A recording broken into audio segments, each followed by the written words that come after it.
écouter, hein. On a vu un petit peu la tragicomédie malheureusement au Nigeria, avec une province où il y a quasiment aucun combattant de Boko Haram ou d'État islamique qui a été bombardé, avec des villages où il n'y avait pas un seul djihadiste et qui a été sauvagement bombardé par les frappes américaines. S'ils le reconnaissent eux-mêmes entre propagandistes, qui sommes-nous pour le nier? Les frappes américaines à la Hollywood, au Nigeria, relevaient avant tout du spectacle. Des actions essentiellement publicitaires, une opération de communication simpliste et populiste. Au Nigeria, on pourrait dire qu'ils ont frappé sans même demander l'aval des autorités. Puis, pour sauver la face et éviter toute accusation d'ingérence, on a vendu au peuple africain le récit d'une opération conjointe. Mais qui a été ciblé?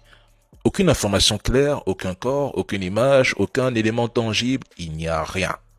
Cette opération n'a démontré qu'une chose. Le Nigeria ne décide de rien et ne dispose ni d'une pleine souveraineté sur son territoire, ni de la capacité politique de s'opposer à une décision américaine, encore moins de contrarier la volonté de Donald Trump. Je dis simplement que, dans tout ce chaos, la cible prioritaire reste l'AES. Tout est méthodiquement fait pour provoquer l'effondrement de cette alliance. Mais ça ne passera pas. Et je rappelle une dernière fois ici que même en RDC, la politique étrangère de Trump reste profondément cinématographique. Trump ne fera jamais plier Kagame et encore moins le M23, et pour cause. Quel pays soutient depuis des décennies les actions du Rwanda? Les États-Unis sont le principal allié occidental de Kagame depuis longtemps. Le Royaume-Uni constitue le second pilier de ce soutien, notamment depuis les années 2000. Vanguard, BlackRock, les deux plus grands gestionnaires d'actifs au monde, sont actionnaires significatifs de plusieurs grandes entreprises minières opérant en RDC. C'est connu, c'est officiel. Et vous pensez vraiment que c'est lui qui viendra sauver un pays africain dont, en réalité, il n'a que faire?